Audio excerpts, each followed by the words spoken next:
Assalamualaikum warahmatullahi wabarakatuh. Waalaikumsalam warahmatullahi wabarakatuh.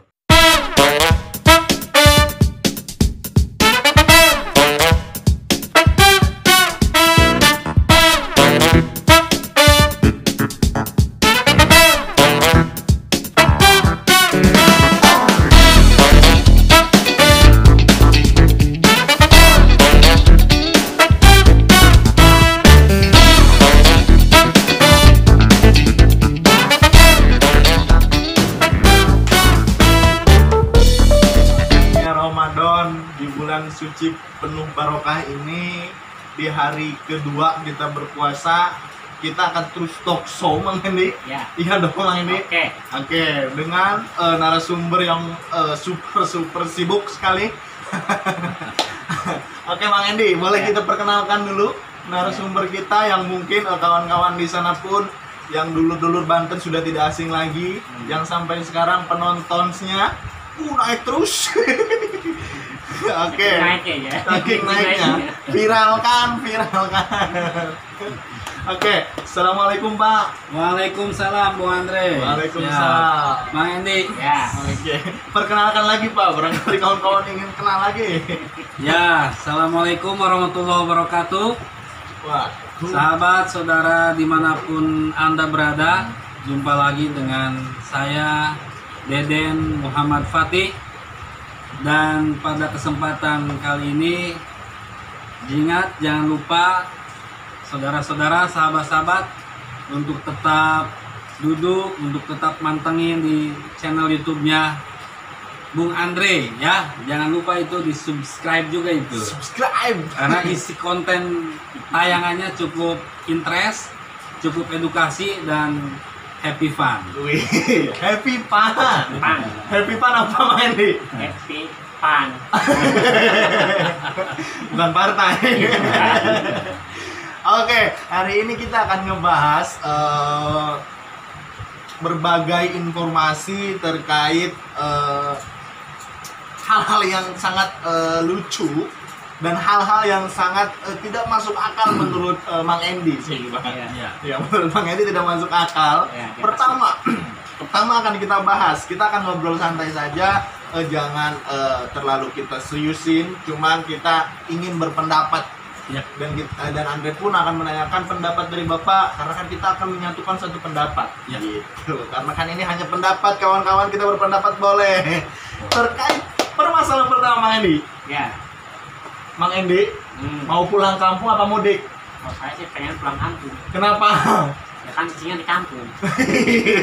Oke nih, Pak, ada hal yang menarik dari pembahasan kali ini terkait satu yang viral mungkin antara mudik dan pulang kampung. Apa sih, Pak, perbedaannya menurut Bapak saja ini? Kita lagi ngobrol santai dulu. Oke, pertama memang hari ini kita dihebohkan seusai menonton tayangan TV dengan Mbak Najwa dan Pak Jokowi. Hebohnya kenapa? Karena kita terlalu latah menggarisbawahi hanya pada satu kalimat, hanya pada dua kalimat mudik dan pulang kampungnya saja. Itu. Padahal itu panjang lebarnya itu nggak diceritain gitu loh. Bagaimana Pak Jokowi menceritakan kronologisnya di awal sampai dengan akhir itu tidak dikupas oleh publik ya, sebagian. Yang dikupasnya hanya pada persoalan debatable antara mudik dan pulang kampung, itu Bung Andre. Nah, pada prinsipnya saya sangat mengapresiasi sekali dengan apa yang disampaikan oleh Pak Presiden ya, antara mudik dan pulang kampung, sehingga ini menjadi kosakata baru yang dulu mungkin kita menafsirkan kalimat ini sama, sekarang agak berbeda gitu. Ini kalau kita ambil positifnya sangat positif. Kenapa demikian? Karena memang kayak misalkan Pak Jokowi itu setiap mengambil sikap ya, atau misalkan setiap menjawab sebuah persoalan, beliau saya yakin tidak hanya memandang satu sisi saja, tetapi beliau selalu memandang sudut-sudut yang lainnya gitu. Sehingga pandangan-pandangan beliau itu langkah-langkahnya selalu berpikir ke depan dan berpikir jangka panjang. Bukan berpikir skala kecil dan jangka pendek.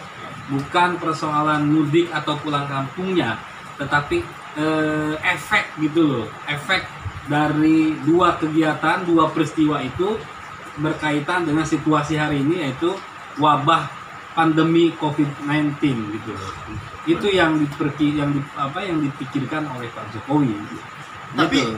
tapi gini Pak, ada hal yang menarik karena kan ada ya oke lah salah pemahaman ataupun penangkapan penafsiran kita yang kurang gitu dengan kosakata yang bahasanya antara mudik dan pulang kampung gitu tuh. Dan familiarnya masyarakat kita kan taunya antara mudik dan pulang kampung itu adalah ya udah gitu tuh, pulang gitu tuh.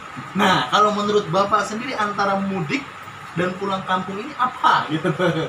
Gitu tuh. Karena kan ya mungkin barangkali kawan-kawan juga ingin tahu sebenarnya Pak Jokowi itu ngomong antara pulang kampung ataupun mudik ini maksudnya apa gitu. Nah, ini kita ngobrol antara kita saja, statement kita saja. Ya, menarik ya, menarik. Betul, memang prinsipnya dua kata ini memiliki arti yang sama-sama pulang kampung. Mudik ya pulang ke kampung, pulang kampung ya pulang ke daerahnya Intinya juga. sama aja ya. Secara prinsip ya, maksud saya secara prinsip. Tetapi kemudian ini dibedakan, hari ini dibedakan karena situasi COVID-19 gitu loh. Dibedakan kemudian ada larangan ya, ada larangan untuk untuk mudik kan, karena memang situasinya seperti ini. Nah, maka dibedakanlah tafsir dari kata mudik pulang kampung itu oleh Pak Presiden, saya yakin dengan maksud dan tujuan ini untuk memilah dan memilih gitu loh. Mana yang tujuannya pulang kampung dalam tanda kutip ya, dalam tanda kutip yang disampaikan oleh Pak Presiden itu bahwa kemudian ngapain juga sih berlama-lama di Jakarta nggak pulang, toh di sana misalkan yang bersangkutan mata pencaharian sudah nggak ada, kemudian malah menjadi beban yang lain. Nah, kemudian diperbolehkanlah itu loh orang tersebut untuk pulang kampung. Nah, itu yang kemudian ditafsirkan sebagai definisi pulang kampung ya. Nah, beda dengan mudik. Mudik itu dia biasanya memang di hari raya gitu. Mudik kan namanya juga mudik ya. Tapi sama-sama artinya pulang ke kampung gitu loh. Karena situasi Covid saja ya. Saya yakin dalam menjawab itu Pak Jokowi sudah memiliki pertimbangan yang sangat matang, sama halnya dengan bagaimana menjawab surat-surat kepala-kepala daerah tingkat provinsi ataupun kabupaten yang menginginkan agar KRL itu di stop terlebih dahulu.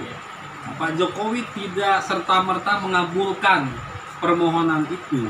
Karena apa? Pak Jokowi berpikir bagaimana orang yang mata pencahariannya itu dia harus menggunakan kereta KRL. Ya kan? Artinya artinya aspek kesehatan di dalam di dalam COVID-19 ini penting ya. Tetapi tidak boleh juga kita mengabaikan aspek sosial dan ekonomi lainnya. Nah, ini Pak Presiden berpikir tidak hanya soal melarang KRL-nya, tetapi bagaimana efek terhadap perekonomiannya gitu loh. Yang orang yang kerja misalkan harus melalui pakai kereta api karena murah, kemudian di stop bagaimana? Jalurnya, solusinya, kecuali kepala daerah menyanggupi untuk membiayai lain-lainnya. Nah, sama halnya dengan soal mudik dan pulang kampung.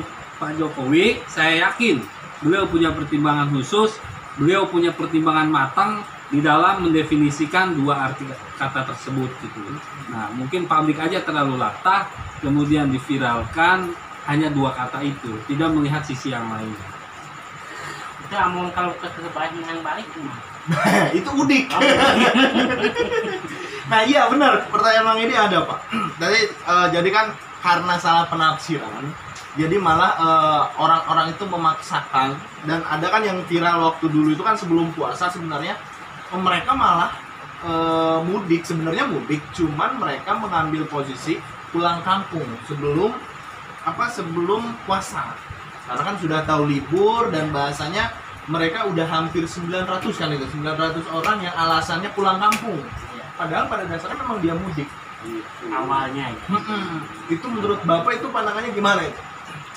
Ya, tadi ya kita kembali kepada seorang kepemimpinan Pak Jokowi, bahwa memang dalam situasi COVID-19 ini kita dalam mengambil sebuah keputusan, sebuah kebijakan, saya yakin tidak semuanya bisa merasa puas ya. Kayak misalkan tadi sudah ada yang terlebih dahulu sebelum Ramadan, misalkan sudah pulang kampung duluan. Saya yakin juga semua sudah melalui tahapan-tahapan cek kesehatan gitu. Artinya ketika dia pulang ke kampungnya, dia juga secara kesehatannya itu sudah dicek terlebih dahulu. Baik dari cek dasar. Cek dasar itu suhu tubuhnya normal atau tidak gitu. Apakah di atas 36 atau di bawah 36, pasti sudah melalui cek kesehatan terlebih dahulu.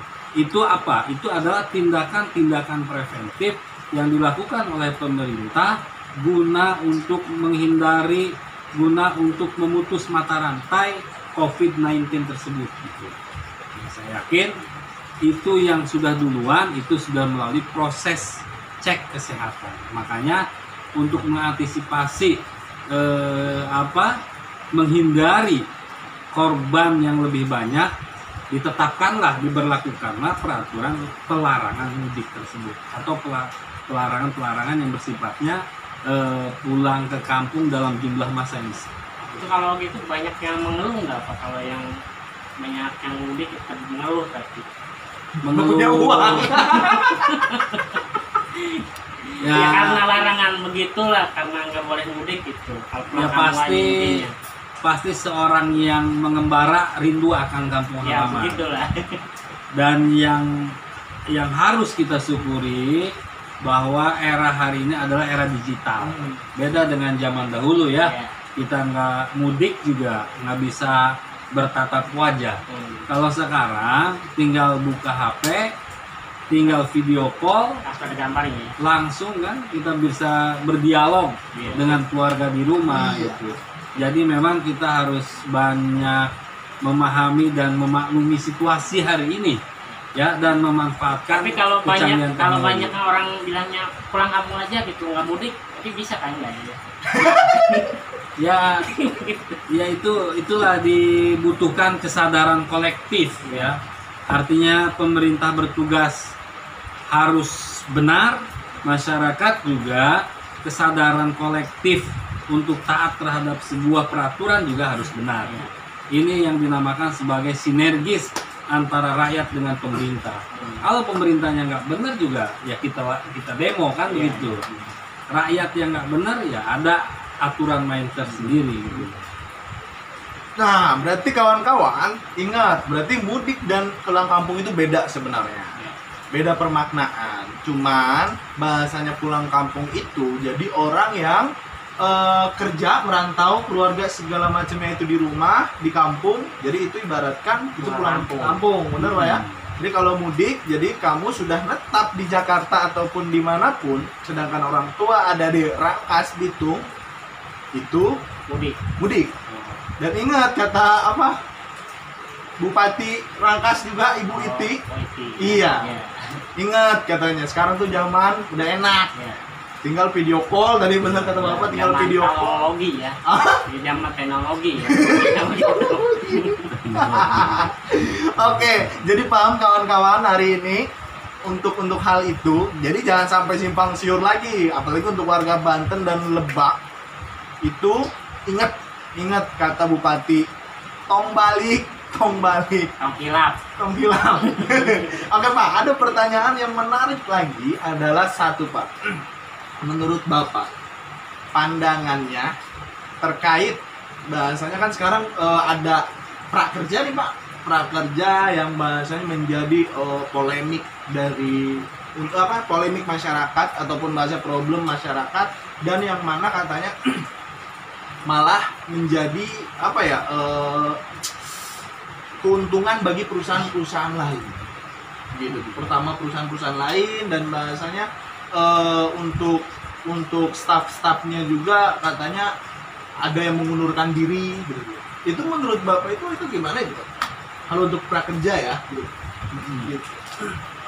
Ya, pertama soal program prakerja, memang ini program yang agak membingungkan ya.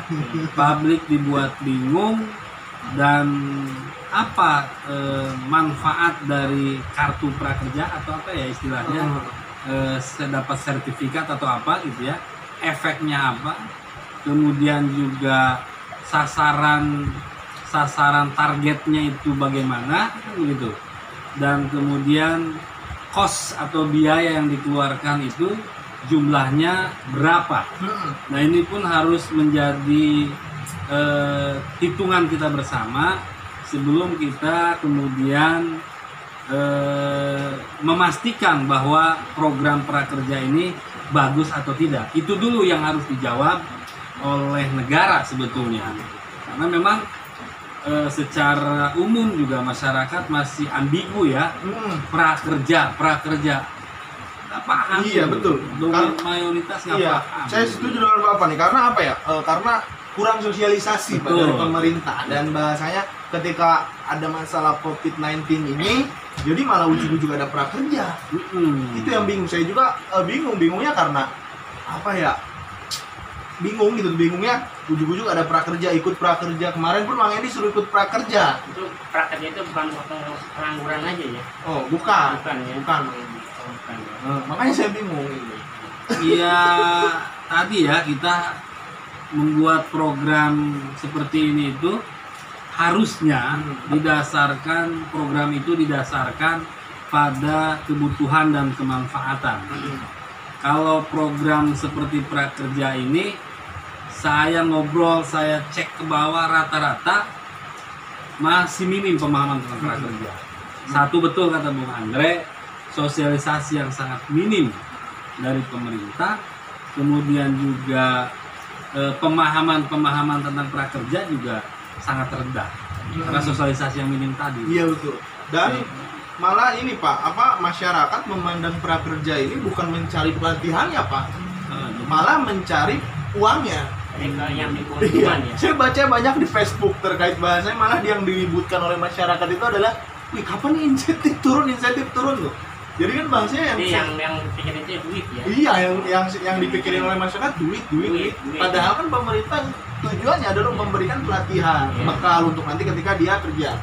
Nah, itu menurut Bapak hal yang wajar atau tidak masyarakat berpikir hal seperti itu? Ya, oriented, sudah pragmatis ya. Satu sisi sebetulnya tidak pas ya. Untuk pragmatisme itu ya idealnya memang kita berpikir kerangka yang lebih besar dulu gitu, baru kita bicara soal hak kita. Tapi saya ingin mengkritisi pada soal program kerja program prakerja ini ya. Bagi saya idealnya pemerintah itu menyaring gitu loh. Apa sih yang dibutuhkan oleh masyarakat hari ini gitu. Kalau hanya sekedar pelatihan, saya yakin masyarakat hari ini juga tidak terlalu simpatik terhadap pelatihan. Pelatihan itu ukurannya apa? Iya. Gitu loh. Ukurannya kalau misalkan setelah pelatihan dia dijamin kerja, bisa jadi orang akan lebih menarik dan ada kepastian. Tapi kalau kemudian pasca pelatihan juga nganggur juga, ya untuk apa ada prakerja? Malah menambah pengangguran kan begitu. Lebih baik anggaran ini dialokasikan untuk program-program lain yang sifatnya itu lebih manfaat, lebih bisa dirasakan dan dinikmati oleh seluruh lapisan masyarakat. Itu. Berarti pesannya harus menganalisis dulu seharusnya berarti Pak ya? Iya. Antara faktor kebutuhan. Betul. Nah, ini tugas dan PR Menteri Tenaga Kerja ini. Menteri Tenaga Kerjanya harus lebih jeli melihat sebuah persoalan gitu loh. Publik tidak dibuat gaduh gitu loh. Iya. Tidak dibuat multitafsir dan lain sebagainya. Nah, mendingan anggaran itu diberikan kepada masyarakat berupa bantuan untuk wirausaha kecil menengah misalkan. Ya kan? Karena hari ini kita menyaksikan dengan mata kepala kita sendiri bagaimana banyak pengusaha-pengusaha kecil ya, pengusaha kecil menengah yang gulung tikar, kemudian warung-warung di kampung ya, kemudian juga pedagang-pedagang kaki lima banyak yang mengeluh gitu loh. Mereka bukan malas bekerja, mereka bukan malas berusaha atau misalkan petani atau buruh nelayan, tetapi mereka itu dimiskinkan oleh sebuah sistem yang tidak berpihak terhadap mereka. Nah, lebih baik anggaran alokasi prakerja ini dibuat untuk ya modal pembiayaan usaha kecil menengah tadi. Nih, masyarakat ya. ada usahanya dia dikasih uang gitu, bukan pinjam dikasih gitu. Tapi nanti dia harus bertanggung jawab. Ya, pinjam mah ngapain? Ini mah dikasih. Kalau pinjam servisnya sama utang ya. Utang. Ya. Ini mah negara ngasih menyiapkan nih. Kan sama aja dengan mengerjakan. Orang bekerja akhirnya kan dengan berjualan, dengan petani dan sebagainya. Sehingga uang itu nanti dipertanggungjawabkan oleh dia. Pemerintah mengawasi nih, bener nggak digunakan untuk dagang, digunakan untuk bertani. Kan enak sebetulnya. Tanpa harus kita berpikir yang jadi meringan buat pedagang, buat ini masyarakat kecil-kecil ya. nah, itu lebih konkret kerjanya. Ketimbang kita berpikir utopis. Ya, kan kalau prakerja utopis nih kita. Utopis, tahu nggak Apa sih utopis? itu? Yang dari Bible itu ya. Lapis. Oke Pak, sebenarnya ini merembet sih Pak. Pertanyaan terakhir sebelum kita tutup. Pertanyaan terakhir untuk Bapak. Oke, karena kan ada mungkin ya pemerintah kita bukan kurang sih. Apa ya? Saya takut salah nih Pak. Salah penempatan lah terkait hal itu, salah penempatan. Nah, menurut Bapak, karena kan mungkin Bapak sudah mendengar juga terkait di posisi dan di kondisi seperti ini, ada juga nih yang kita sedang berduka gitu kan, bahasanya berduka adalah di satu kota yang bahasanya dia 2 hari katanya tidak makan dan sampai dia meninggal dunia. Itu Bapak udah mendengar belum terkait hal itu? Iya, betul. Sudah ya Pak ya. Nah, kalau menurut Bapak itu pandangannya seperti apa?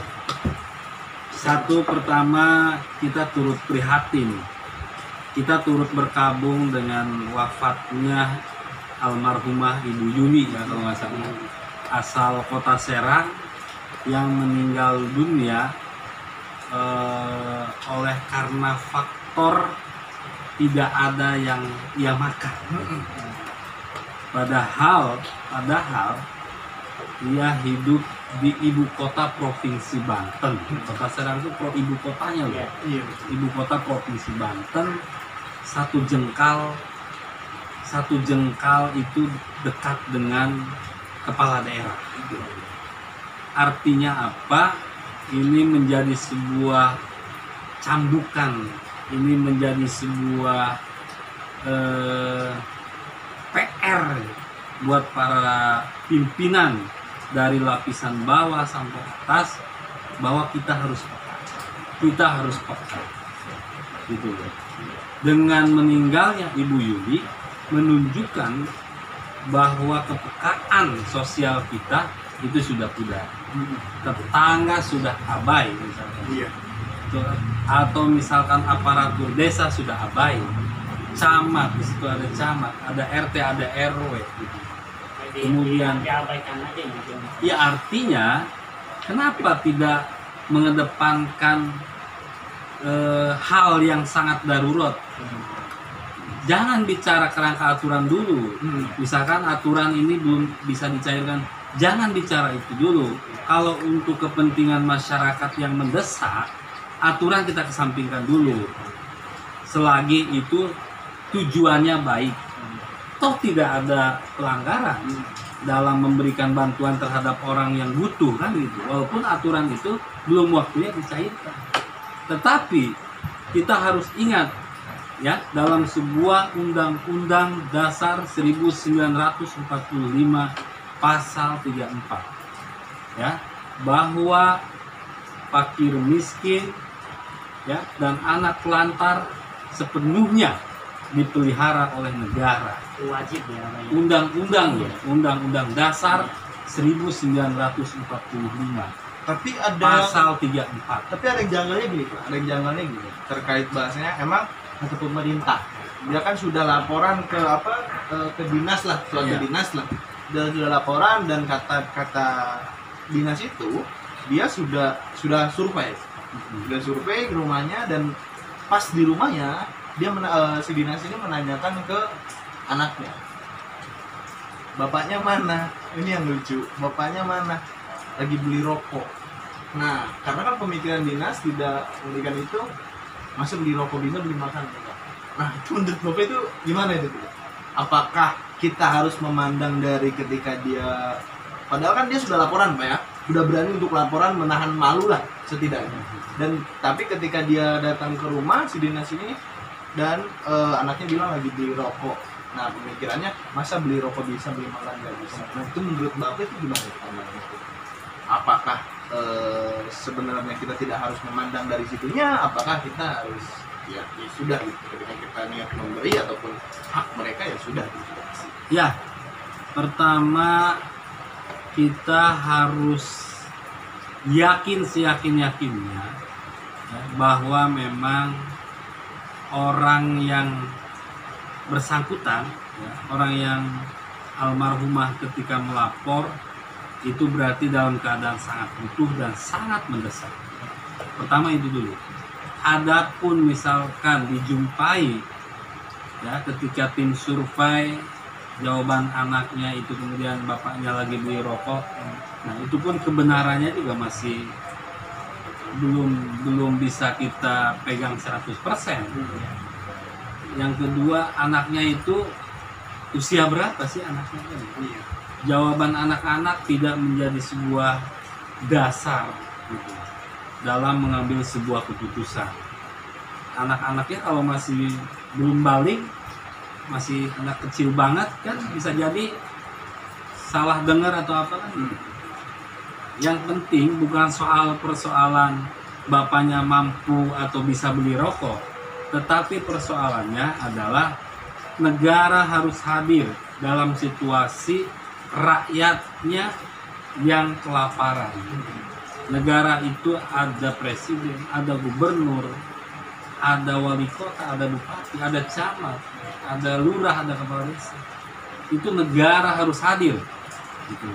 Jangan kemudian mencari celah dengan dasar bapaknya bisa beli rokok, kemudian membatalkan bantuan itu ke yang bersangkutan. Kita secara kasat mata pasti bisa melihat gitu, dan bisa merasakan bagaimana dia menahan lapar, menahan dengan minum air galon selama 2 hari. Ya, Karena nggak makan itu. iya betul. Bagaimana kemudian dia berusaha supaya bisa nyari makan tapi nggak dapat misalnya. Nah ini juga sudah cukup sebetulnya untuk dibantu gitu.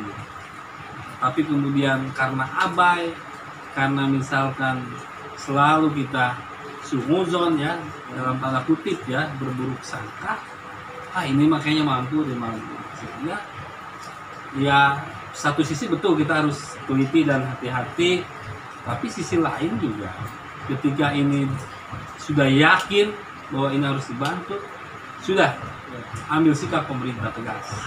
Harus tegas berarti pemerintah. Harus tegas. Jangan ragu di dalam mengambil keputusan. Jangan goyah. Jangan sampai kasus-kasus yang menimpa saudara kita almarhumah itu terulang kedua, ketiga kali dan seterusnya. Ini cukup pertama dan terakhir yang terjadi di Republik ini, khususnya di Provinsi Banten. Jangan sampai terulang lagi, walaupun dalam situasi COVID-19. Wih, mantap. Oke, mungkin ngobrolan hari ini kita sangat mendalam dan sangat mantap karena kita membahas terkait viral-viralnya berita-berita yang sangat fenomenal sebenarnya dan menjadi menjadi perdebatan antara masyarakat dan masyarakat karena masyarakat bingung ingin menyampaikannya ke siapa gitu tuh, dan masyarakat bingung ingin menanyakannya kepada siapa. Dan ingat cuma satu, betul Pak, terkait bahasanya kita itu kurang, antara kemanusiaannya kurang gitu ya. Iya, poin kemanusiaan dan sosialisasi dan bahasanya banyak gitu, karena kita terlalu egois dengan apa yang kita inginkan. Oke, Bang Endi, terima kasih Bang Endi. Ya. Oke, terima kasih Pak. Dan Sama-sama, Bang sebelum kita Andre. tutup lagi, boleh tidak Pak? Boleh untuk ajak mereka untuk subscribe, ting.